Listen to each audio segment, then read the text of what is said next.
Hey, Brittany, can you hear me?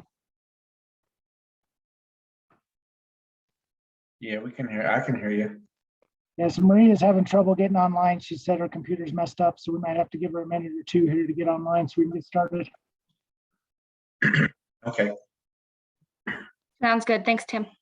Looks like we don't have a few other people as well here, huh? Just showing just the four of us here.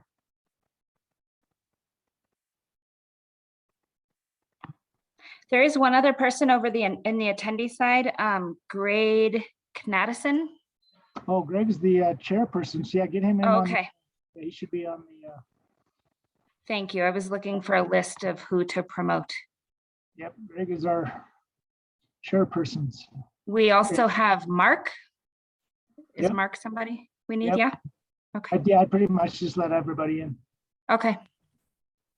That's what's going on there. They're all on the other side of the internet or whatever. However this thing works. And is there anyone in particular that should be allowed to be a co-host? I think just Maria and Greg are the hosts here. I'll help out, but Okay. should be. We'll have a quorum here. Tim Whitney is a committee member as well. Yeah. So who else are we Okay. missing from the committee? I'm not sure about, Mark doesn't have their last name. There's Tim.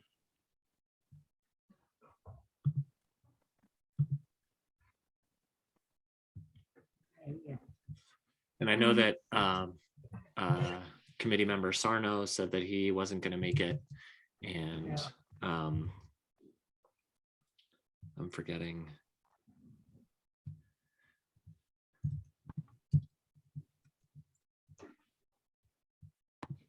Would we like to ask Mark to identify himself, or should I just leave him over there? We could also add him to as a panelist and say hi. I mean, because if someone's here for citizen comment, that's like kind of the only way for them to talk is as a panelist or Yeah. just a line. Yeah, I'd probably let him in.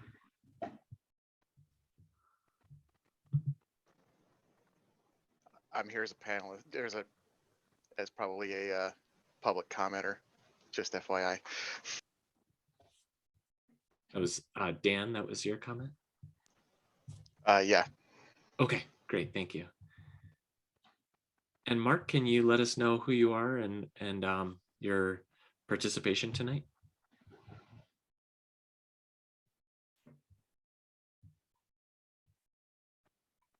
I'm not able to hear you if you're talking, Mark. Looks like you got your Zoom mute going.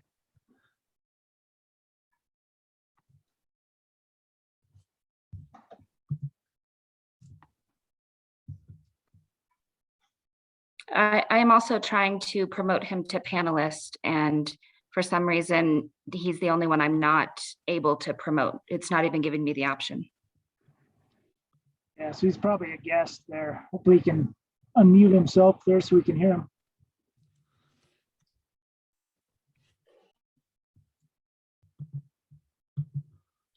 So Greg Maria is having a little trouble getting online, so we're giving her a couple minutes here to see if she can get online here and lead us through this. It's only my second meeting here, so I still need her to help me lead the way. And I think our quorum is 3 people, 3 committee members, and so we need member Patrick Lewis. Let us know in advance he wasn't going to be able to make it, and member Neil Sarno said he wasn't going to make it, so that means we need member Diedrich to show up to get quorum.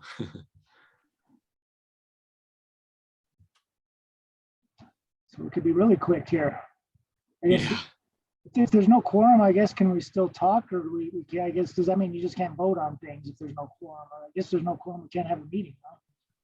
If there's no quorum, we can still talk, but we can't have official business since we like advertised our agenda. Or at least this is my understanding from prior meetings where that's happened. That the fact that we published an agenda means that it's okay to meet and talk about the normal business of the committee And we just can't vote, or if we have a vote, it's not a binding vote. Not sure we've got any votes tonight. Looks like Maria was able to log in here, so there she is. So you got the computer gram on the way. Well, you got your microphone. There you go. Oh, it's stressful to like try and be getting on, and it's like, so I can't figure it out. So we were just discussing, Director DeAndrea, that we don't quite have quorum here. Dan is here with public comment, and Mark, we have not heard from yet, but would welcome if they want to unmute and let us know their capacity in joining the meeting. And then we were talking about, you might have insight on this, not sure if you heard this part of the conversation. We were just talking about if there's no quorum, then are we allowed to talk about any of the business, or and I think not vote, but we could choose to still have some conversation. exactly, yep. So Okay. feel free if you and really, I think, so the minutes we couldn't approve, but any of the items on the agenda, they're all intended to be informational, or just where we're asking for feedback. So we're not looking for any formal motions tonight. So if you guys would like to hear those items, we can work through them, or if you'd prefer to delay them, we can, one or more of them, we can do that as well. And I think Member Diedrich is often delayed when, you know, so so it's possible that he may still arrive tonight. So it sort of feels to me like we should go ahead and talk through the items, and Sure. then folks who are not present can look at the packet or look at the minutes and listen to the recording. And then we can, if there's something that they want to provide feedback on, they could do that at the next meeting that we have. Okay, that sounds great.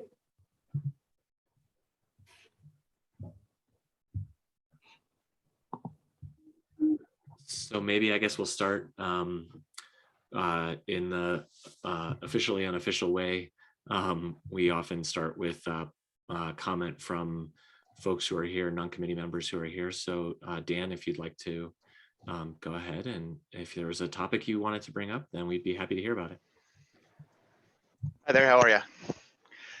Good, thanks. And if you could start, I think I forgot this, but I think it's standard to start with your your full name and where you are in the city. So yeah, my name's Dan Radulovich. I live at 7000 South Gallup Street in Littleton, and I am on the Transportation Mobility Board for Littleton. I'm actually the vice chair now. You might remember a couple of years ago, I was at one of your meetings as well, and I just wanted to come and check in and see how you guys were doing. The last time, one of the big things that came up at our last meeting is we're going through the tip cycle funding. And they just brought forward some projects for us, and one of them that was on the list was the Bellevue corridor study from basically Santa Fe to Broadway. And this is definitely something that's multi-jurisdictional. It's you guys and us, and it wouldn't surprise me if Arapahoe County's involved somewhere.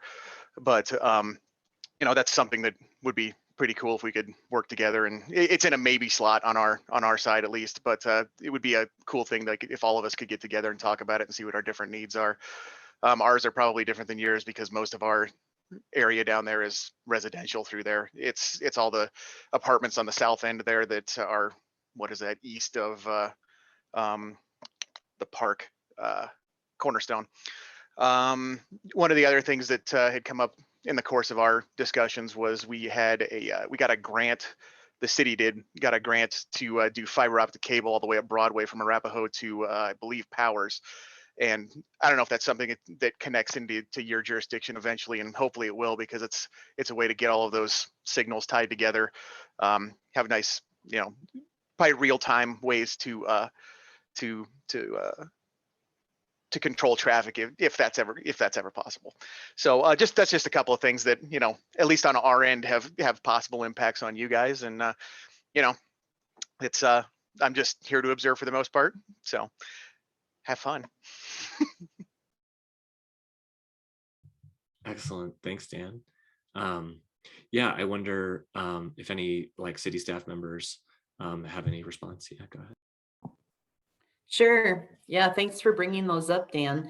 We are coordinating with Littleton staff on potential Broadway corridor project. So we're kicking that around. They are going to be starting this next round of TIP funding, Transportation Improvement Program funding, in spring, summer of 2022. So we're talking about the Broadway corridor as a group, including all the way from Douglas County at C470 all the way up to Denver. So we're exploring that, but thank you for the heads up about the fiber optics. So I think we'll reach out to them about that. That's something that our staff is interested in, as well as our IT staff as well, who's kind of co-working with us on that. But yeah, happy to explore that further. And we will sit down with Littleton staff and see where we have those joint types of projects where we might even potentially co-sponsor those as we put those in for consideration for funding. That's excellent. And also the Bellevue corridor was the one I think I brought up, but the Broadway one, I think we got the funding for, and we're trying to bring in other jurisdictions. So, Exactly. which will be awesome. That'd be great. Yep. So, yeah. But yeah, I'll mention about the Bellevue corridor for sure. Excellent. Thank you. And Mark, if you're able to unmute at some point, I think we'd welcome whatever input you have to share. If you're here just to listen, then that's of course fine too.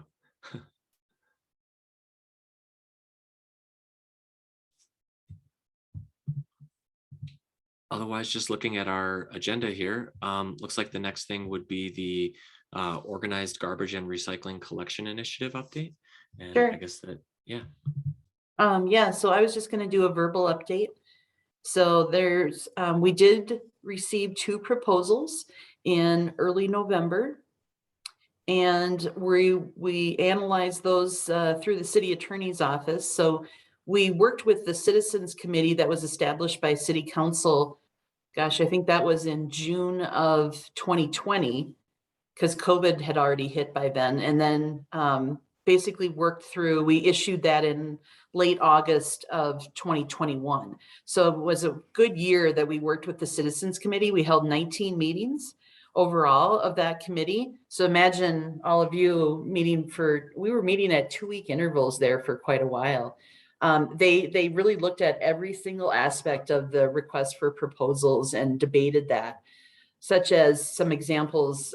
We talked about alley service versus, service just from the street, what the cost increases on an annual basis would be, how we would structure those costs, and let's see what else, just everything really much, the size of the garbage cans that we would offer, whether or not to offer composting as a basic service, as an additional service, and a lot of discussion around large item pickup. So one of the big feedback items that we had gotten from the community was, how do you get rid of a mattress, or how do you get rid of a piece of furniture? And a lot of times people don't know or have means to get those if they don't have a pickup truck. So a lot of times what we were seeing, it was ending up in the alley, and then nobody would claim it. And all of a sudden then it becomes our responsibility to go and pick it up. So what we structured within the request for proposals was a plan where you would, for your household or your home, your property would receive 2 vouchers per year, and you could do up to a certain number of items to get rid of, including extra trash bags, yard waste, and then up to 3 pieces of furniture, which would a mattress and a box spring would count as 1, examples like that. So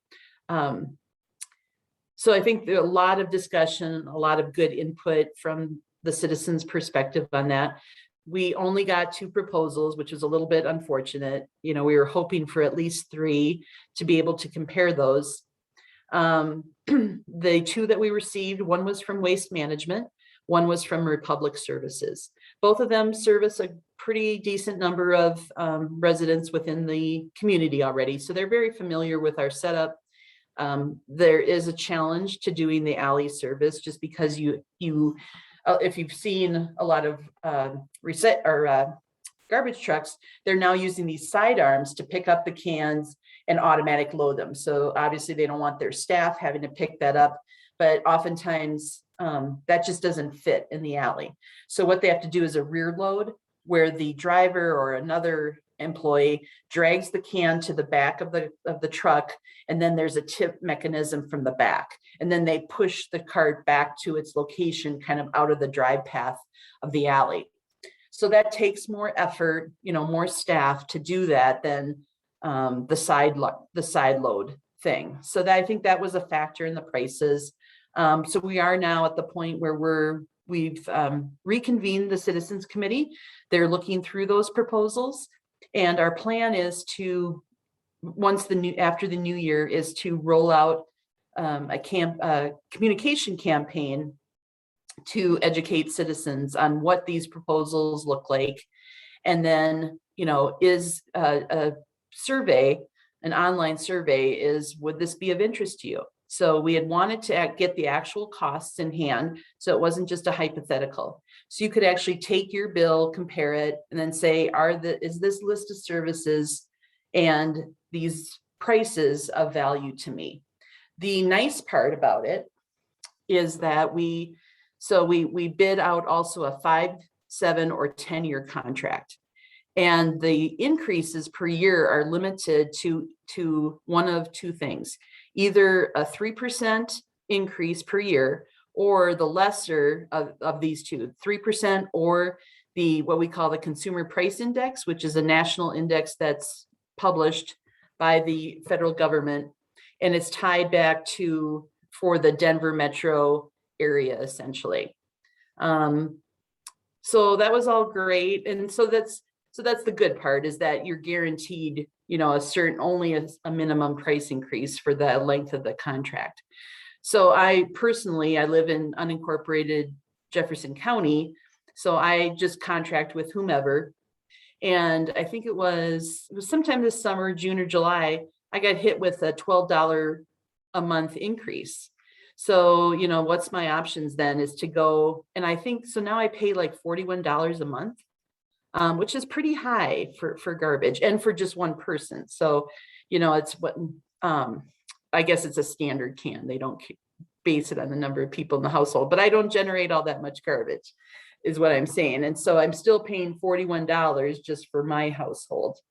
So so I think even though the prices might be higher than what you're experiencing now, I think if you look at it over that X number of years of what the service contract is, at least there's a guaranteed price, and that those increases are limited to that 3%. So I think that's a benefit too. So where we're at, we've reconvened the committee, and we're going to let the holidays kind of go by, use these next few weeks to kind of formulate our communications plan, and then roll out that survey right after the first of the year. So the intent we're going to gather comments from the community and do this informal survey, and then present all of that data to City Council, probably late February, to make a decision on whether or not to move forward. And if we did, then the intent is probably by this fall, we'd be rolling out that program. So we'd contract with someone, one of the two companies, and then use the spring and summer to basically establish how are we going to transition that into the community.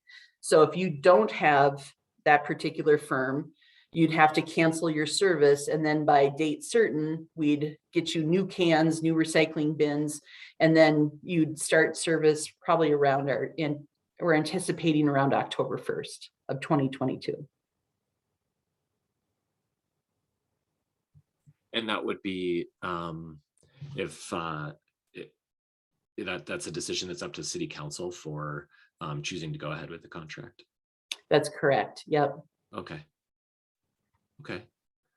Any other questions or feedback? Yeah. I just have some practical questions. Would that be a weekly service for everyone, or would you sign up per, I want every other week, or is it weekly for recycling and trash, or just every other week for both? Or yeah, the base service is weekly trash and bi-weekly recycling.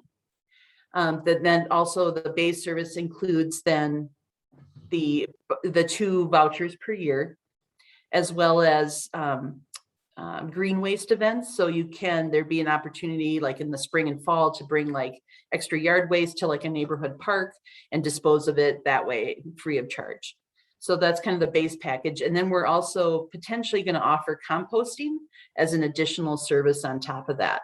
But there would need to be a minimum number of people who would sign up for that in order to move that forward. So that'll be one of our survey questions is, for X amount of dollars, would you be interested in adding composting service, and just see what happens with that. I think just getting the program going might be enough, for this year, and then we can add on compost in next year or the year after. But that's the base element service, and then we tell you what those prices are and get feedback on that. Yeah, that's great. Really appreciate that. Mm-hmm.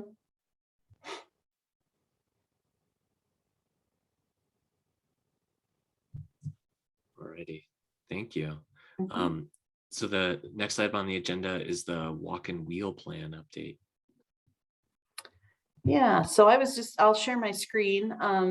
This came back before City Council. Remember our last meeting in October, the consultant from OV Consulting was here, got some input from both P&Z, Planning and Zoning, and the ETAC group at that meeting. And I just wanted to give a brief update on what they've presented to council, just to kind of keep you in the loop. So I'll share my screen here. Oops.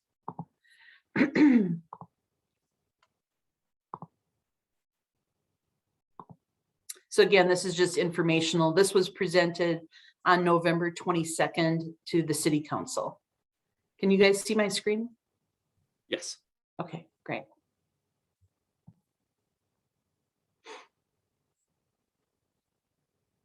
Okay. So the project goal was really, we had the walk and wheel plan was created in 2015. And so this kind of update or kind of refinement of that is that we've done some projects, and now what's our next set of projects that are actually achievable? So there's some that had very high price tags, probably would likely remove parking or have other impacts to property. And so then it's also about, what is reasonable in terms of what we can do for that short-term implementation. So that's really the goal of this update. So these are kind of the steps in the process that they've already taken, is working again with Planning and Zoning and the ETAC group. They have done outreach within the community. They were at the block party event in September and done some other efforts to kind of outreach to community the community, including a survey. And you'll see here in a minute, we did that 15-minute kind of walk maps to show how you can get to things within 15 minutes and where there's still gaps in the system. And they basically gone through, given some recommendations, prioritized those. And now we're at the point, as you can see there in that last bullet, where they're working on the cost estimates, just to see, kind of update the information and make those, allow us to be able to plug those into both for 2022 and the years out to schedule and plan for some of those things. So these next, they just have a couple maps here. So this one shows the work that's already been completed. So the top line east to west is Dartmouth. Those were bike lanes that were installed. Then we've also done that down Clarkson, on Oxford, which is east-west. And then this trail connection up in the kind of northwest portion of town. This does not reflect that we've also now added the bike lanes along Zunai. That was completed here in, I think, October. So that should show up on the map. And then we're just finishing up. We've marked, Dan, you're familiar with this area. So Littleton actually put in bike lanes on Windermere up to just north of Bellevue. And we've continued those bike lanes all the way up to Tufts Avenue, going to the north. That was just, striping was just recently put in with on-street bike lanes. And then we've installed sharrows up to Oxford. So we have this connection kind of in the southern portion of town now too, north to south. and that connects into Littleton system. This is a busier map that shows still the things that are outstanding. So we've still got a long ways to go, as you can see there. And I guess he did list here in the pink, and he shows here Zunai is in progress. We're also working, Tim and his group are working on a project here along Floyd Avenue, which is the other east to west pink line.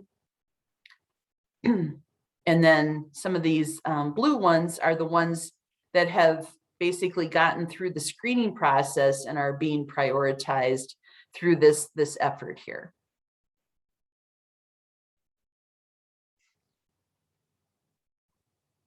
All right, and then they went through the screening process is really that, as it says there, their first screen was, let's look at all the projects, and then how easy are they to implement, and then basically how expensive are they. So of 59 projects, they've cleared that say these 25 meet those two basic criteria. They're relatively easy to implement, and they're generally a reasonable project cost that we could, with our available funding, that we could implement. Then they've gone through a second level of screening, and these screening criteria, if you will, were based on some feedback from the community, but looking at connectivity, project cost, demand, like who might actually use this. And this gets to the 15-minute kind of walk boundary as well. How easy is it to implement? Equity in terms of how do we serve these or get access to these underserved areas, and then just reducing conflict. So is there ways that we can put some projects in place that might help to overcome people's, maybe they don't feel safe biking down Broadway. So if we put in a parallel corridor down Sherman, does that make more sense and is more comfortable to bike or walk down instead of walking or biking on Broadway, as an example? So I'll just touch on this. I forget if Chris had shown these maps at the previous meeting. So you can see here, as it says, these different colors highlight how a 5-minute walking distance for various items. This one in the upper right corner, as an example, are the grocery stores. So you can see we have quite a bit of gap, or just areas that aren't covered by that. So when we talk about, people getting out of their cars, reducing vehicle miles traveled, it's really challenging, because if a common destination is the grocery store, people aren't going to walk much more than 5 to 15 minutes to do that, especially if they have to carry home a lot of groceries. So that's definitely a gap. This one shows transit. This one shows parks and open space, that 5-minute walking. And if you combine them all together, that's the upper left purple map. But you can see there's still kind of gaps there. And then this is the 15-minute kind of map, which of course is a bigger circle. But you can see, especially in the grocery store again, that there's significant pockets of, even if you walk for 15 minutes, you're not reaching a grocery store in that instance. This is nice. The parks are certainly covered within that 15-minute walking distance, which I think is great. And let's see.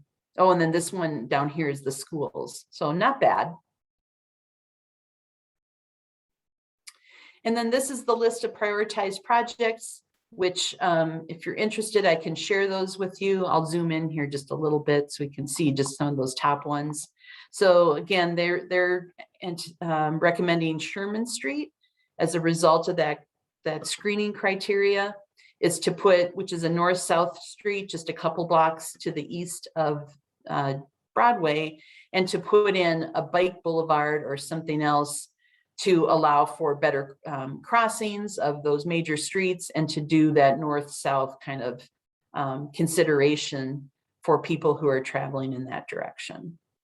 Then the next set of projects, this Fox Street and Elati, we're going to do a project there to put in, to upgrade that intersection.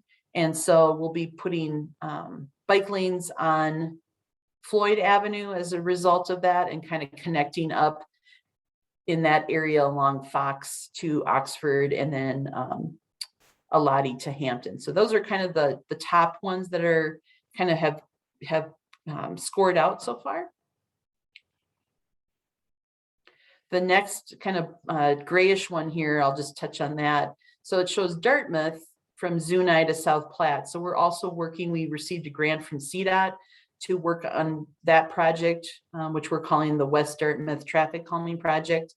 And so that we're going to kick off design probably later this year. Tim, is that correct? And then probably construction in 2023 for West Dartmouth. And so we're just getting ready to release the RFP for the design on that one. Okay. So we hope to have a consultant in place probably by February to get started on the design on that. Okay, yeah. So I can certainly send the full list out to you. Again, this was just meant to kind of be a high level, checking in to show you where we're at. And again, they're working on, this was just that they did public input, but they're working now on the cost estimates. Yeah, they got 250 responses on their survey that was online, which I think is great. And again, that helped inform a lot of those priorities. So we're working on the cost estimates right now, and we should have those shortly after the first of the year, and then be able to come back to council, kind of approve the update. And then our goal is to go out and start implementing some of those top priority projects in 2022. So with that, I'll be happy to answer any questions.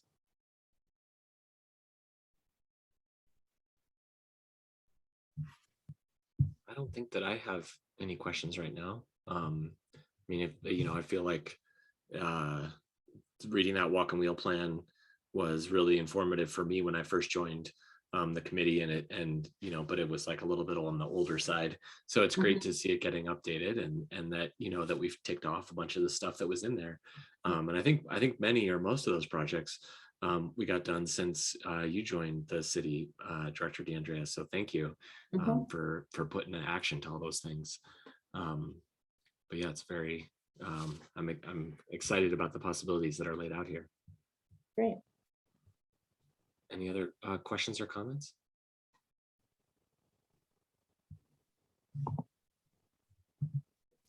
All righty. So the next item up is the US 285 speed limit sign tree trimming. I was going to let Chris speak to this one if he's got any updates. No, I submitted that October 15th to CDOT. So they did acknowledge the receipt of that. I can surely follow up on that and see where we're at with that.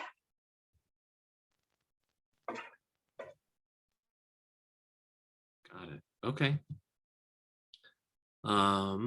So then we're on to the new business. And the first item is the pedestrian and bicycle access during construction for Dartmouth Bridge widening project.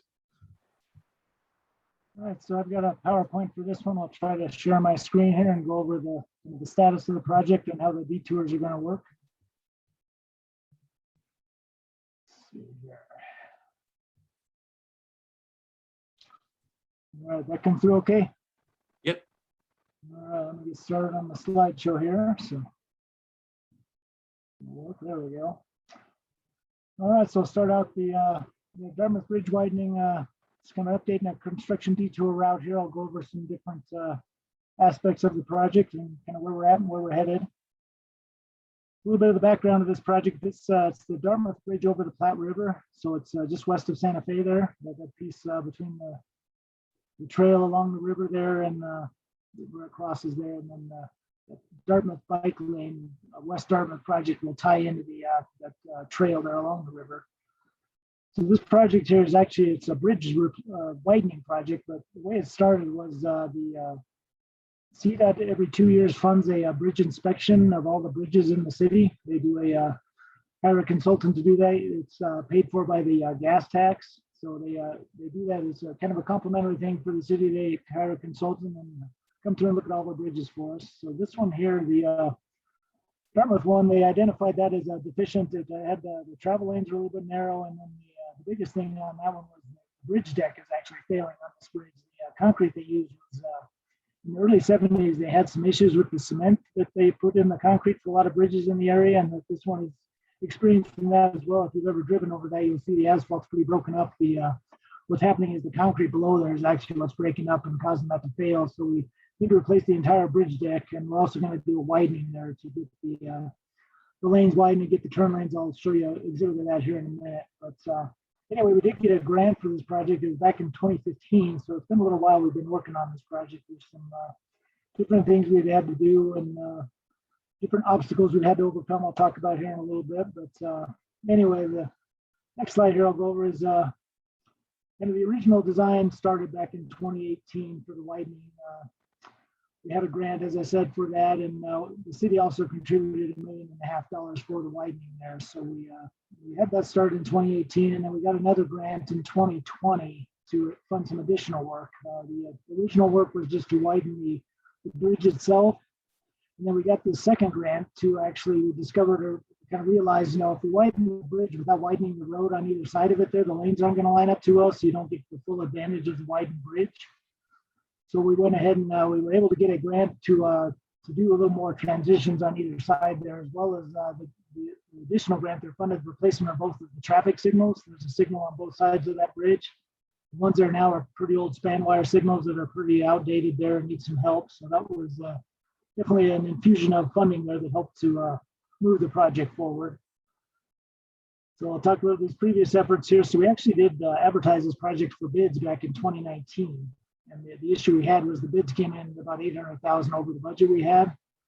So that's when we went and we were able to procure the 2020 grant money to, what that helped us with was the signal replacement was the initial signal work on the initial bid was just to replace a couple of the poles that were going to be in the way of the widened bridge. So with this new grant, we were able to replace the entire signal, and the grant is going to pay to replace those poles that the bridge project was going to pay for. So we think that's going to save a lot of the cost to the bridge project there and make it a little easier to fund this thing. So anyway, let me go over this next slide here. It's kind of the good one here. It talks a little bit about the overall kind of what it's going to look like when we're done and how we're trying to line things up to make sure we have full width all the way through the corridor here. So we've got I'm going to go over the way it's lining out. We're going to have 2 through lanes in each direction, plus a left turn lane for each intersection. So it'll be, if you've driven out there now, you've got the left turn kind of drops off here going westbound. It drops off there right at Platte River now because the bridge is too narrow. So it'll widen that out to where we'll have 2 through lanes going all the way east and west, as well as a left turn lane. So that's going to really improve that movement through there. And so the original project here, can you guys see my arrow on the screen? You see my little arrow moving?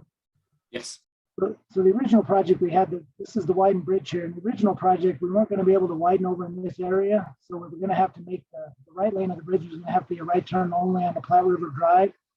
So that additional grant allowed us to go ahead and widen out all the way to Santa Fe here to get that through lane all the way. So you can go all the way to Santa Fe and make it right up here at Santa Fe. So that helped a lot to kind of line things up and make a little more of a complete project there where we didn't have to come back later and try to do some more widening work to make sure we took advantage of the widened bridge. So that helped quite a lot.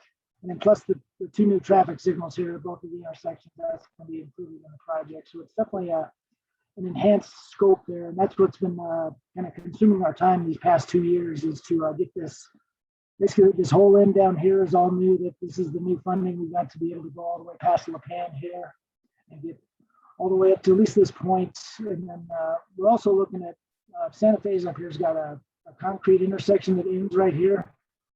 So we're going to try to see if we can do a mill and overlay of this area as well to get all new asphalt from Santa Fe all the way through the corridor here. Because if you're driven that way, it's starting to fall apart pretty good. This whole corridor, it's got a lot of truck traffic and it's starting to take its toll there. Definitely needs some upgrade to the road. So we're going to try to make this a full mill overlay, all new asphalt all the way from Santa Fe clear through the intersection, clear over to the west side here. So that's the intent anyway. It's going to be a big improvement when we're done.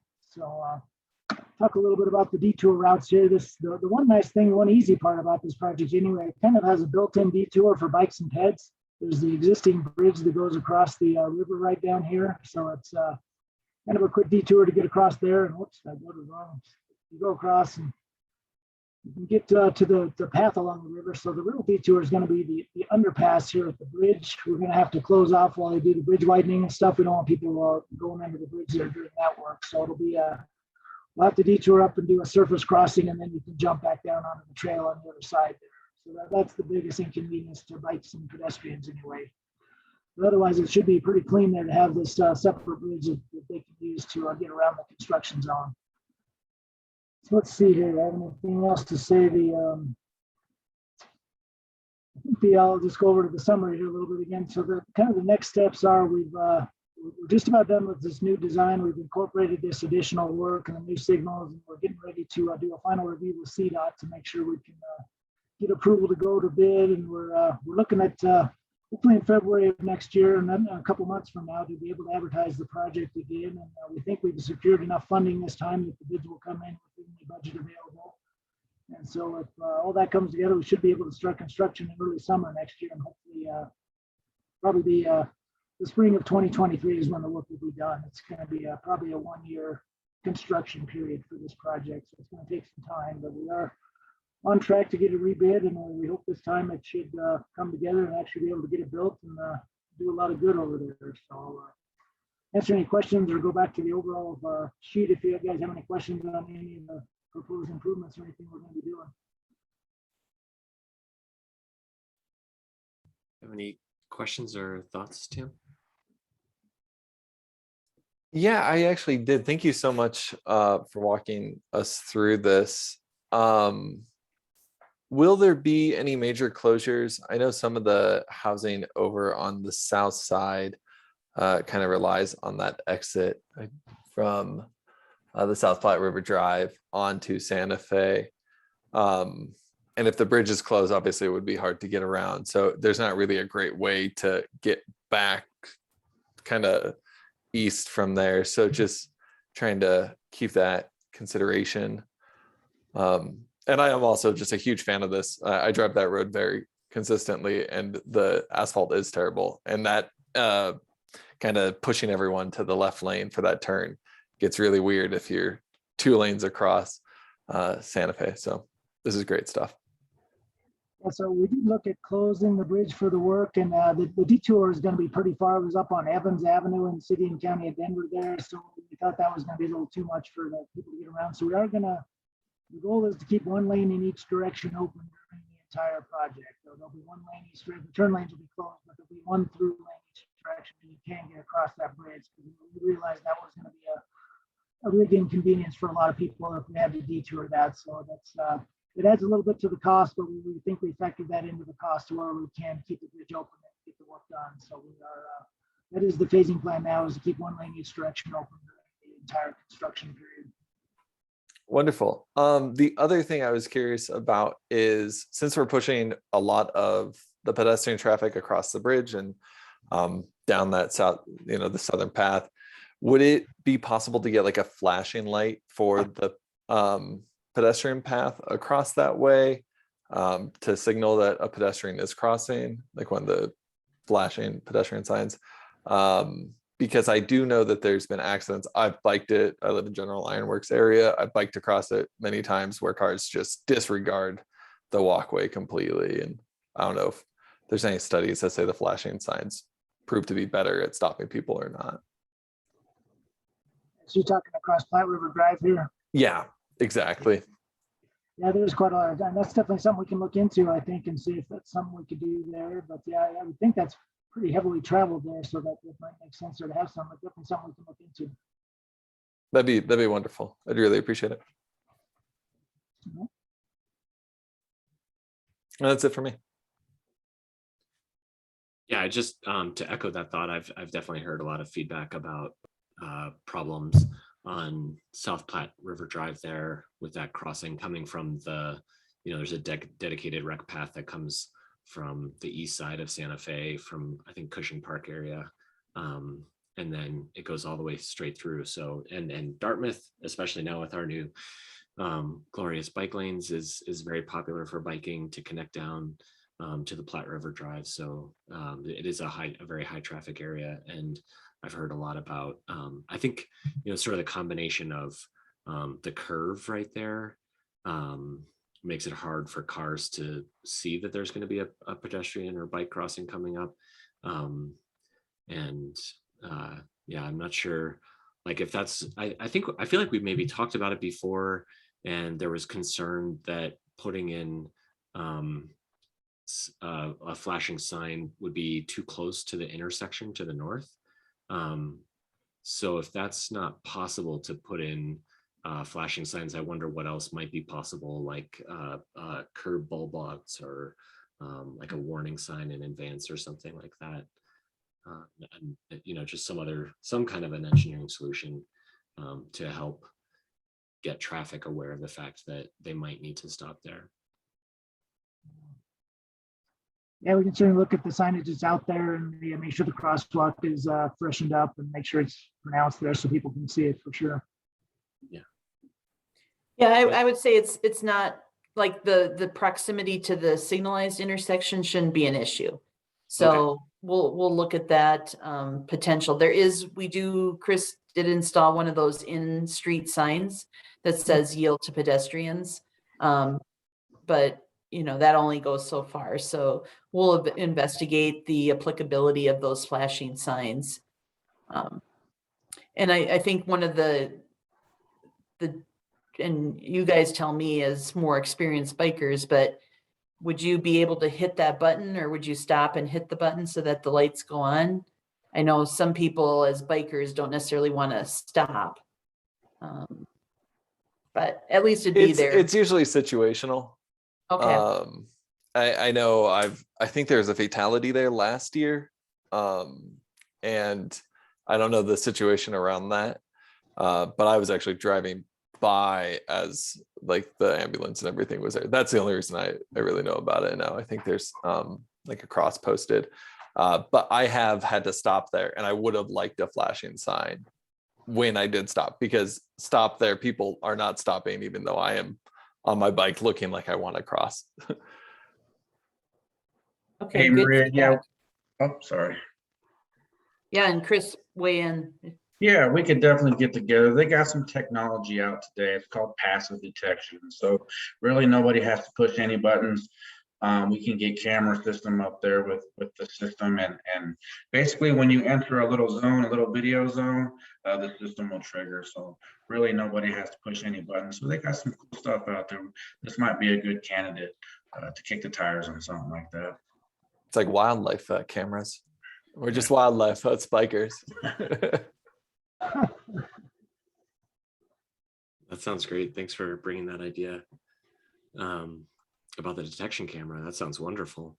Yeah, and I think even just the signs, you know, even if they're not flashing, it's still a pretty impactful thing for drivers. Yeah, we got options. Great. Alrighty, any other thoughts or questions on this?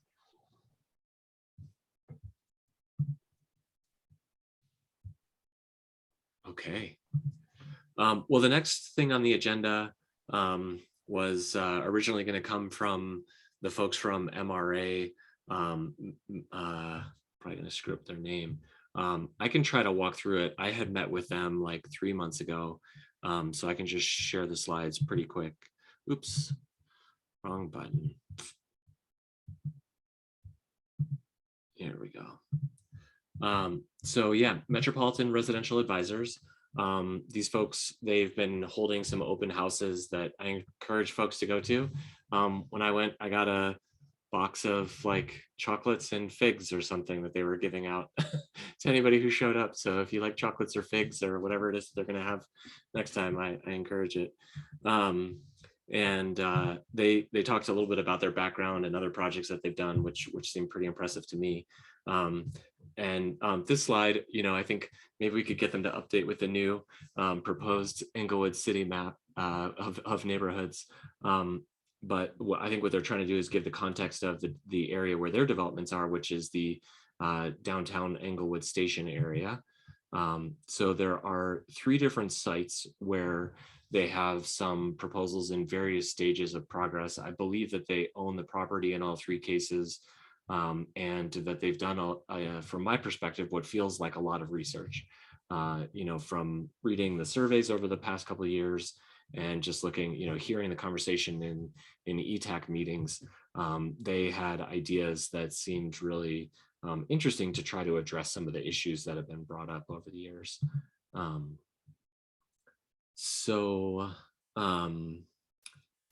not really sure what the point was on this one. And hopefully we can get one of their staff members to come and give a presentation in the future. They just couldn't make it. They were planning on coming in November and weren't able to make it to the meeting tonight.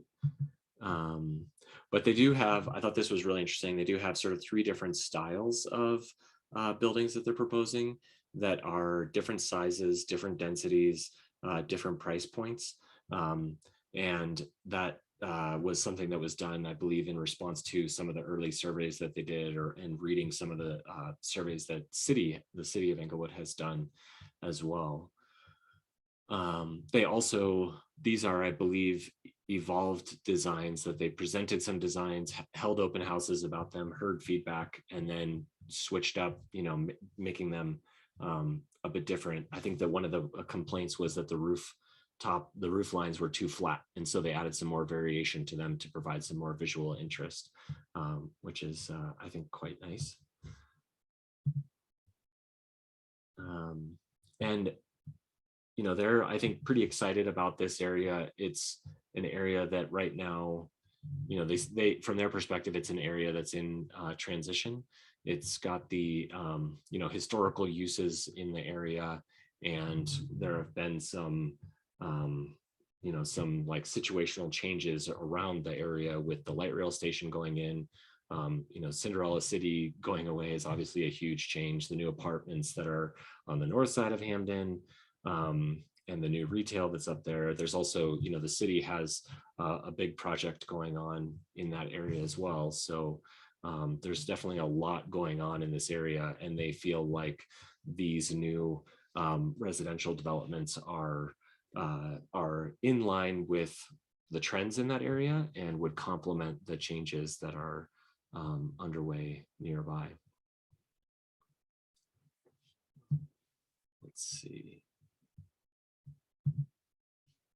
So one of the things that they're talking about is some of the streets in that area and just how wide they feel, or not just feel, but how wide they really are, and what could be changed to make them feel a bit more comfortable as residential streets. And I mentioned earlier the idea that it feels to me like they've done a lot of research. There was some conversation, or there has been conversation before about Jason Street, and particularly southbound traffic on Jason Street coming through this commercial industrial area and continuing to travel at a high rate of speed as that turns into more of a residential street. And so that was an item that they wanted to try to address with traffic calming measures, which I felt like was a really strong idea. So you can see some of the areas on the map that they're talking about potential improvements. And as I understand from the open house that I went to, they are looking at this from the perspective of, here are ideas that they want to do, and they can help, the city, help work with the city to achieve those things. So it's not like just an idea that they have and a demand on the city, but something where they can come potentially with funding or planning effort, different things that they can do in collaboration with the city to help these ideas get completed. So I guess it just feels like an opportunity for a lot of collaboration. This is, I think, not new to any of us, but I appreciated that at the open house they were talking to folks about, some potential layouts for a bike lane being added onto the street. They also, I guess they don't have it in these slides, but they talked a lot about the landscaping that they do around their developments. They have currently one development that's completed near like Clarkson and Hamden, or maybe a little bit east of there, I think, that has, I think, really nice landscaping. And they were pointing to that one as an example of the kind of work that they do. So they have, some property they want to develop and want to do it in a really nice way. And I think, they see this as an area where they want to if it's successful, to continue investing. So it's I think an exciting opportunity for the city to give them feedback for the city staff and for the residents of the city of Englewood, to give them feedback about what it is that we would like, and that they can potentially be helpful in achieving the items that are our mutual goals for us. So, I'm not sure if anybody, I can't really answer any questions, I don't think, but if anybody else has thoughts on this area, or if the city staff have any thoughts that they want to share from their conversations with MRA, that'd be great. Yeah, I know Tim's, we've been reviewing these plans. I think the first one is at the Englewood Elk Site, which is that one in along Jason. And we've been going back and forth with them on just the design and the layout of some of those units. Tim, do you want to expand on that, or have anything else to talk about any of the three of those sites? Yes, the one there at the Elk Slides there, Jason and Kenyon, that did go to the Planning and Zoning Commission on Tuesday evening. So they've heard that one. They approved that one already, but it was interesting. That one you see on there, it has a park there. That's kind of unique. There, not a lot of developments in Englewood have parks there. They're actually making space for a public park in that area. Not a big one, but it's one that is available to everybody. So that was a kind of unique aspect of what they're doing there. You don't see that in the garages as well. Was very well received. They're having the development with individual garages is something that's very much needed in the area and in Englewood in general. So that was well received. I think it's a like you said, well thought out plan, and I think they've got a good handle on what the neighborhood's looking for and what people are. Definitely the price point too. I think they're able to bring those prices down because they're a little smaller units there, but it seems like that's going to be a very popular item there for people who are needing that type of housing. So I think it's going to be pretty well received. Planning and Zoning was very happy with it, so I think it should most likely move forward. So otherwise, yeah, that one's moving, and then the other two are also going to be coming up to Planning and Zoning here probably in the next couple months.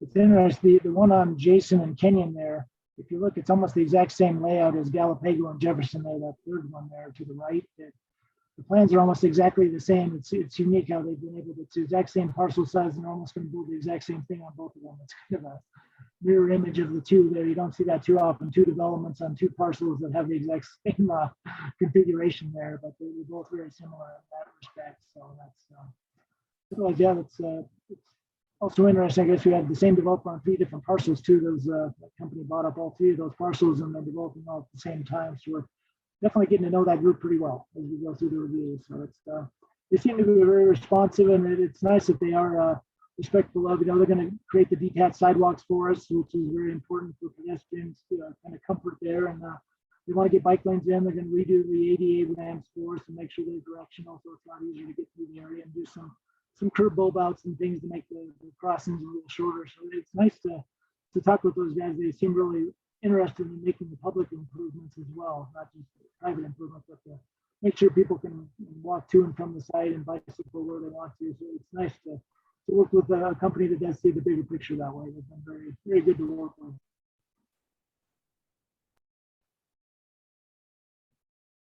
That's great. Thanks for that additional insight. Yeah, I thought it was interesting how there are a lot of similarities between the properties, and then also just the style of them is very different, which I think is nice to have things have a little more variety. Since Englewood is a relatively mature city, we do have a fair amount of variety in the different buildings throughout the city, and so it's nice to keep that variety going and not have it just a big section of stuff that all looks the same.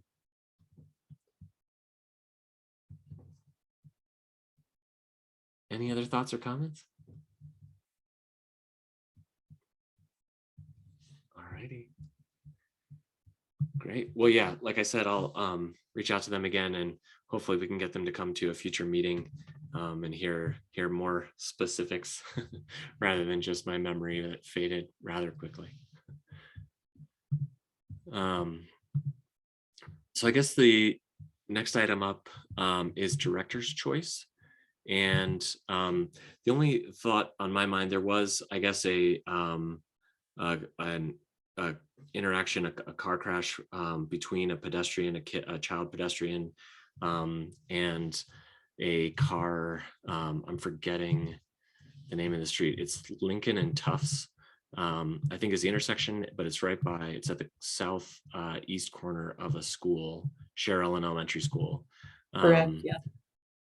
And I'm not sure really what all could be done there, but just wanted to hear if there's anything that, you know, in light of that increased attention at that corner, if there's anything that the city felt like would be appropriate to try to reduce the likelihood of incidents like that in the future.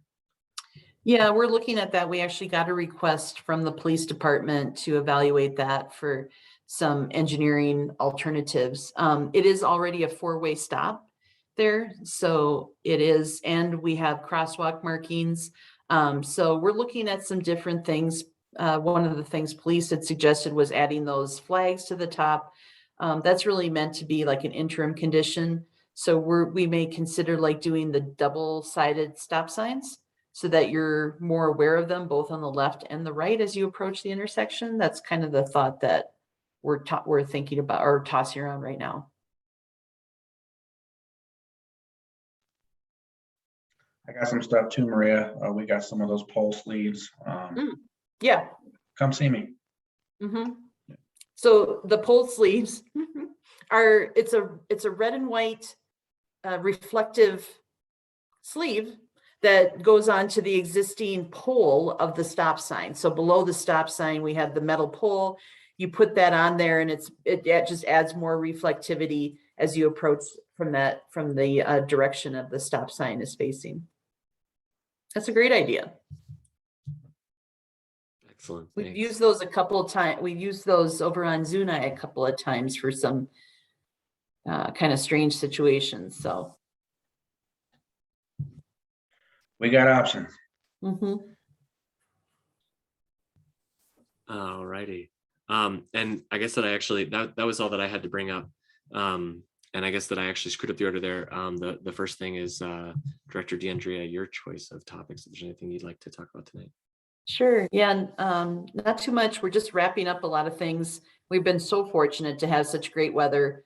But if you're up in the pretty much any area around town, I was going to say maybe over kind of north of Hampton and west of Broadway, we've done a lot of mill and overlay work in the past couple of months. Is that your area, Tim? Yeah. So just a ton of work, a lot of new pedestrian ramps went in. We've been marking a lot of the crosswalks recently, have been remarked in order to kind of catch up on that piece, including pretty much everyone along Broadway we remarked. So they're really distinctive. They stand out. Again, we're doing those bike lanes on Windermere. That's just wrapping up. And yeah, we've been really fortunate to just have good weather. And then we'll continue our design efforts through the winter and then start again in the spring here. You'll see construction kick off for the 285 and Broadway interchange, as well as the new Oxford pedestrian bridge just east of Santa Fe. And yeah, so we've got another big year coming. We'll also be doing some stormwater work over the winter time down in the south portion of town, kind of around Tufts and Broadway area. So that's about it. We just finished also our fall curb to curb street sweeping program. So that wrapped up this week. And so again, we've got a lot of material. We'll do a summary of all the volume of our sweepings that we kept out of the stormwater system and collected, and then bring that back to the committee to update you on that. And again, working on this next few months on the garbage collection stuff. Any questions for me?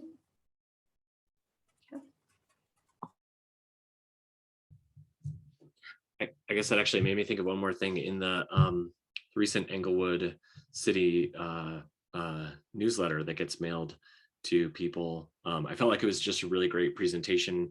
This is a little bit off topic for the transportation committee, but the water service analysis and talking about how on the one hand it's going to go up, the other hand it's going to go down, and the net effect is that it'll be down. That felt like a really great way to present that information. Great. I just felt like it was a good overall, I felt like I was getting a good explanation of what's going on with the city from that. So thank you. Wonderful. Thank you. I'll pass that along. Yeah. Alrighty. So Member Whitney, anything on your mind that you'd like to talk about this evening? No, I'd like to second what you said about just the latest pamphlet from the city. They did a great job breaking out a lot of stuff. I thought they did a good coverage of everything, and it was great to read. It made, I think, as a citizen, me feel really informed and helped me know what's going on. So I really appreciate that. And I was going to shout out to you guys. Great work in the General Ironworks Village area or Ironworks neighborhood with all the mill and overlay work you guys have done. The roads are so much nicer. I definitely can tell it's just a lot nicer. So, and you guys knocked it out quick too. It was like only 3 days, or it felt like only 3 days, where there's generally like a road closed. You guys did a really great job. So just thank you for that. And I just wanted to shout my praises to that. Thank you so much. Yeah. It didn't feel like 3 days. It felt like 3 months, but yeah, it was, the concrete takes a lot of time. So getting those ped ramps in and fixed, and then the street work doesn't take that long. Yeah, all the sidewalks, all the ped ramps you guys did was Mhm. fantastic too. Yeah, just in some of those areas too, they're really tough. You know, they're like Mhm. giant 2 feet, it seemed, of concrete that you guys had to do some custom work to. So really, really good stuff.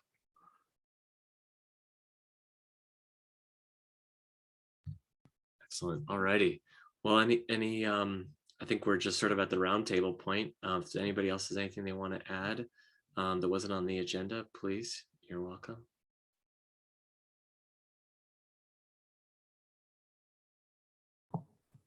Oh, one other thing, Chair Knaddison. Yes. You probably heard, but Member Sierra got elected as the mayor.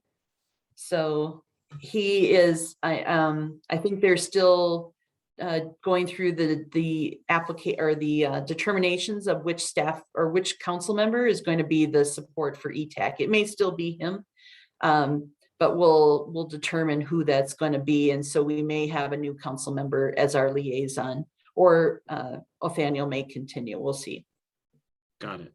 Yeah, thank you. That's helpful to know.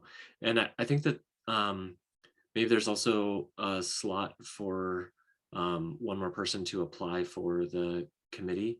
Do you happen to know if there's candidates and they're going through choosing them? I haven't heard if they've really started actively soliciting those. I think they'll start after the first of the year and appoint those in February.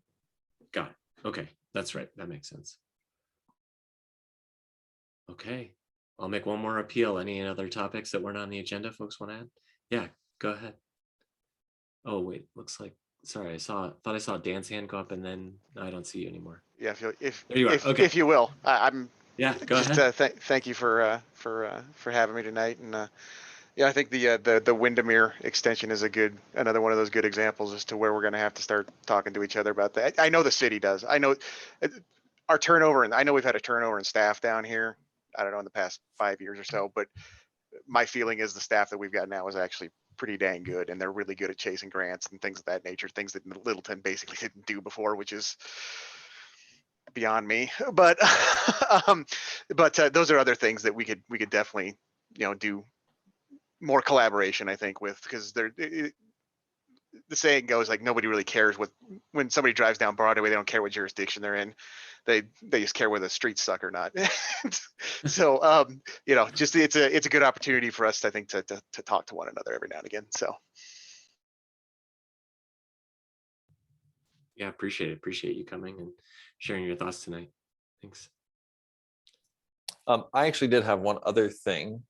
In our bylaws, we mentioned that I think we say the meetings are, and I think when we solicit the position as well, we say the meetings are every 3 months, and we've been meeting monthly and kind of postponing, when we feel we don't have topics or whatnot.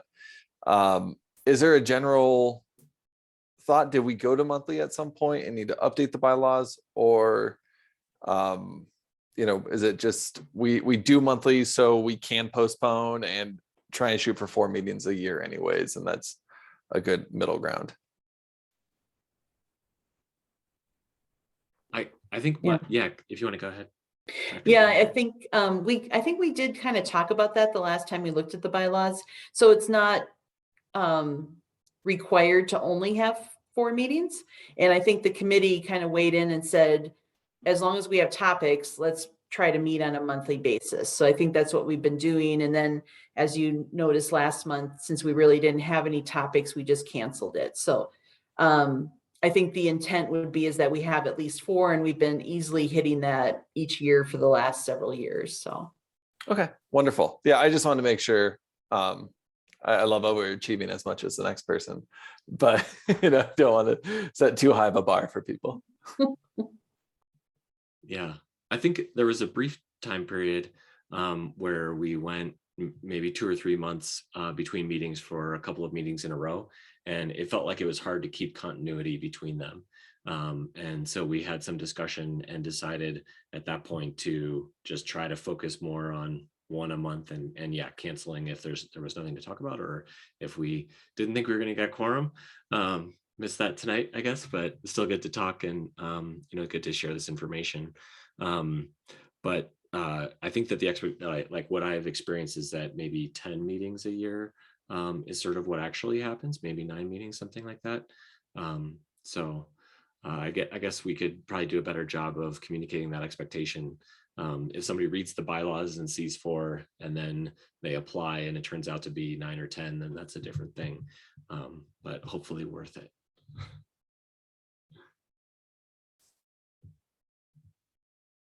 All righty. Well, thanks everybody for your time. I guess we don't need a motion to adjourn, so we'll just say thanks. Hope you have a great rest of your year. Happy holidays. Have a good one. See ya. Thank you. Thanks. Bye.